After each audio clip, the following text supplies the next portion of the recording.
Hello everyone. Let's take a look at some basic selection techniques in Photoshop, shall we? So, when you select things, you isolate them, make them, easier to work with. In some ways, in other ways, it's a way to cut something out, right? Which is kind of the bread and butter of Photoshop. Between layers and selections, that's like a lot of the work you do in Photoshop. So let's start with the simplest selection tool, shall we? If you hit the M key on your keyboard, there we go, right? That's going to give you the rectangular marquee tool. And it does exactly that. It'll select a rectangular area. So let's say I want to select the number 1000 here. In fact, let me zoom in a little bit. And remember, if you hold the space bar down, you can click and drag to move yourself around. Let me zoom in a bit on that number. So I'm going to put the cursor in the upper left above the 1 in 1000, and I'm going to hold my mouse button down and drag over this area to make a marquee selection. And if you look closely, these things look like, marching ants. Oftentimes they'll be called, it's a marching ant selection. So there you have it, it's selected.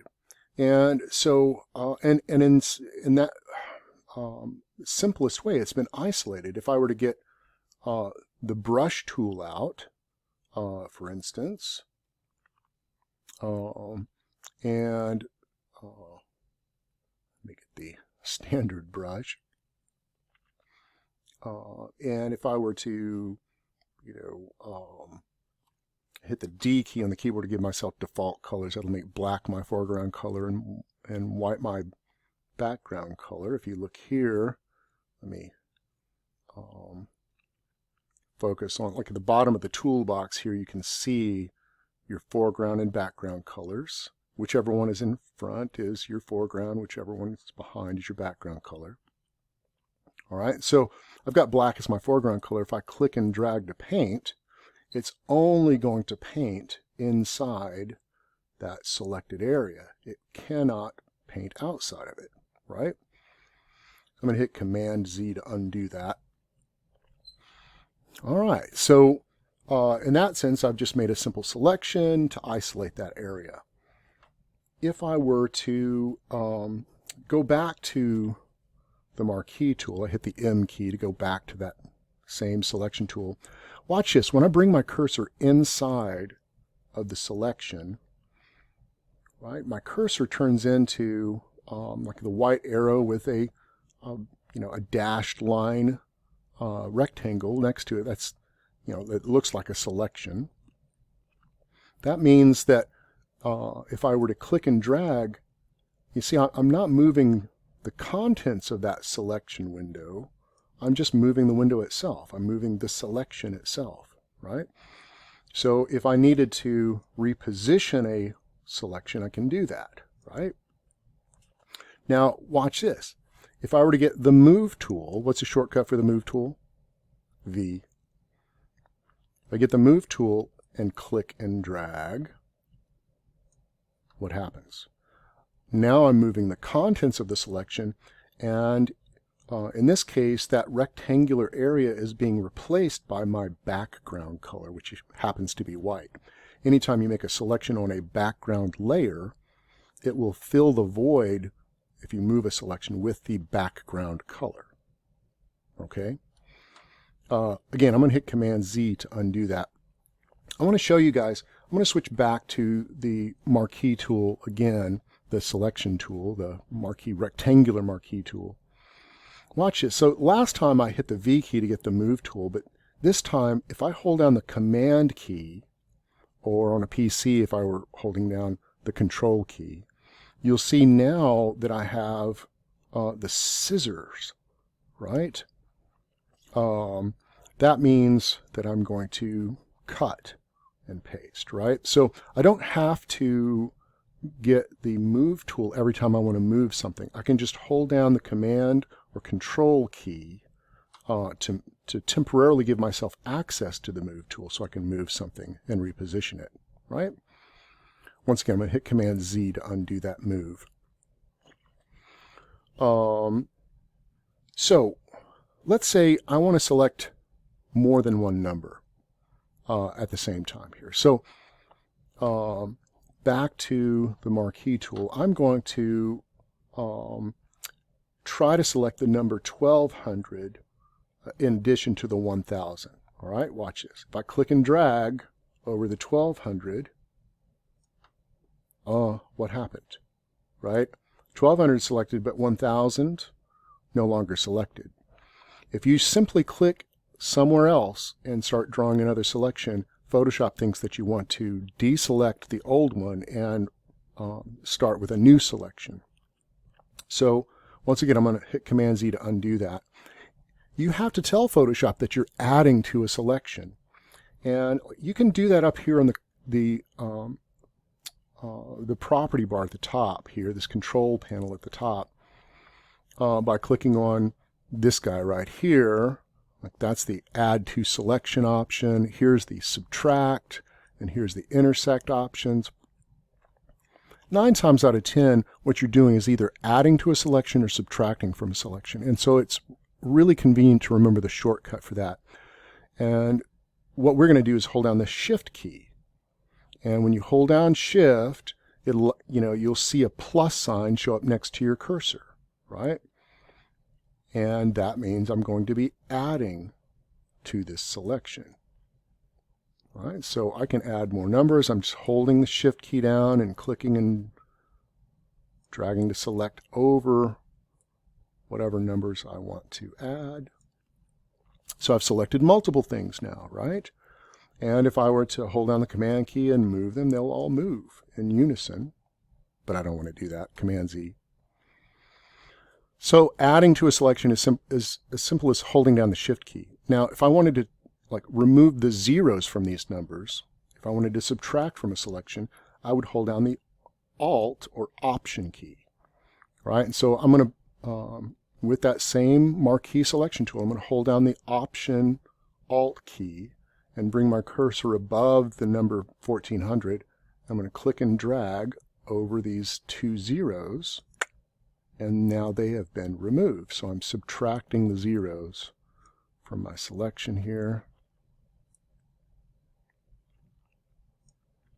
All right. Get the idea? So the Shift key adds to a selection. The Option or Alt key subtracts from a selection. It's as simple as that. Okay. So let's say we want to select this entire gauge, the entire circle. I'm going to hit Command 0 to zoom out to fit on screen. And I'm going to deselect my numbers that I selected. Well, hey, let me show you one more thing right quick before I run off. I'm going to deselect all of those, Command D. And I'm going to select this 0 down here. See that? Now watch this. If I were to hold down the Command key, right, that gives me the selection tool, and if I bring that over a selection, I get the scissors, which means I would be cutting and pasting. But watch this. What if I were to hold down Command and Option at the same time? Remember this? This will make a copy of whatever you have selected, right? So I could make this a much larger number if I wanted to, right? I can put these zeros all over the place. Get the idea? So simply by holding down Command and Option and dragging a selection to a new area, I can make duplicates. And I want you to notice over in the layers panel, I haven't added new layers with each one of those. When you use the Option or Alt key to duplicate things, it duplicates on the same layer if you're using it from a selection, right? Okay. Command D to deselect. All right, so let's try to select this entire gauge. And I'm going to do that with the Elliptical Marquee tool. And by the way, for those of you who are power users, if you know like the group that you're working with, if there's a shortcut associated with it, in this case the M key on the keyboard is what going to select either the rectangular marquee tool or the elliptical marquee tool. All you have to do is remember that shortcut letter and add shift to it if you want to switch from one to the other. So if I wanted to switch from the rectangular marquee to the elliptical marquee, I hold down shift and tap M. Shift M will switch from rectangular to elliptical to make circles. All right, so if you don't know the trick, if you just start like, all right, I'm going to select this circle, and if I just kind of click up here and drag, it doesn't really line up, right? I can't get my circle to line up right. I could, if you make a selection from the center, like the way that you make a selection from the center, say if I could guess exactly where the center of this is, if I hold down the Option or Alt key when I start drawing a selection, it draws it out from the center instead of from the corner. And so if I guess just right, maybe I could get, yeah, that's pretty close. I got lucky that time, right? I kind of eyeballed the center and I kind of hit my mark. So, it's not bad. But there's a better way to do this. And that is, like if you have the rulers up, by the way, the Command R will toggle the rulers on and off. If the rulers are visible, you can bring your cursor onto that ruler and click and drag a guide into your image to help you work with more precision. So I'm going to click on the top ruler and drag one to the top of the gauge. I'm going to click on this side ruler and drag one to this side of the gauge. Okay, so this is going to allow me to make that selection just right. So if I bring my cursor right over where those two guides intersect, click and drag, I'm going to hit that circle perfectly every time. Okay? I've got one more thing to show you guys, and that is, like, let's say I go and I'm trying to select this circle right here, and I'm off a little bit, right? Let's say I start up here and I really messed that up. Before I let go of the mouse button, I can hold the space bar down and reposition my selection on the fly. See that? The space bar allows you to kind of put things in neutral for a second and reposition. And then when you're happy and you've got it right in place, then you can let go of the mouse button. I don't know why. Oh, look, it's feathering. That's why. I was like, why is that off so far? It's because I've got the feather setting up here in my control panel set to 20. So it's really feathering it. Feathering means that it's softening the edge, and when you use a real soft edge selection, the marching ants don't exactly adhere to the exact spot where you let go. So that kind of previews a softer selection. More about that later. So I'm setting the feather back to 0 now. Let me show you that again. If we go click and drag, use the space bar to reposition while you're drawing, you can get it just in the right spot, then let go. All right. Command D to deselect that. Okay, so some of you may know about the Magic Wand tool, which would actually make this a lot easier to select if you know the trick. So the Magic Wand, which is here with the Object Selection, Quick Selection tool, it's kind of grouped with the magic wand. So if you were to click in an area with this tool, like say inside the gauge, it's making a selection based on similar colors and values that I'm clicking, right? And this thing has a tolerance. If you look at the very top, there's a tolerance setting. The higher the tolerance, the more pixels it will select. The lower the tolerance, the fewer it'll select. And I want to point out to you that this contiguous box is usually clicked, which means that it will not cross like hard boundaries. So if I select inside this area, it's not going to jump beyond these black lines. You know what I'm saying? So it kind of stays in a contained area. If I took contiguous off and click the same area, it's going to ignore those boundaries and select from the entire image this similar color or similar value. Okay, so I'm going to put contiguous back on because it's a little more user-friendly that way. All right, so but you can see, like, it would take me all day to select not only all the lighter areas of this gauge, but all the darker areas. I'd be here all day clicking, adding to the selection. Remember, the Shift key adds to a selection. Well, there's a better way to do this. I'm going to hit Command D to deselect that. Look at the background. The background is fairly uniform. If I just click on the background, hey, that looks about right. But instead of the gauge, I have the background selected. Well, check this out.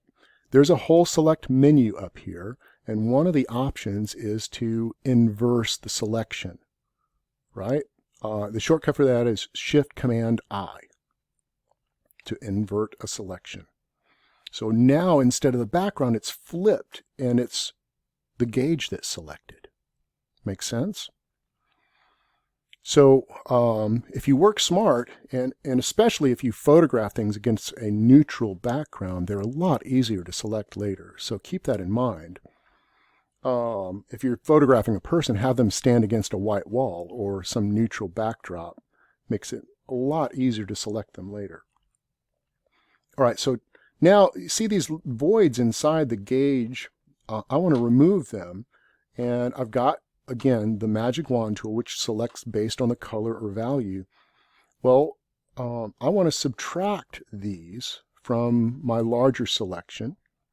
What key do I hold down to subtract?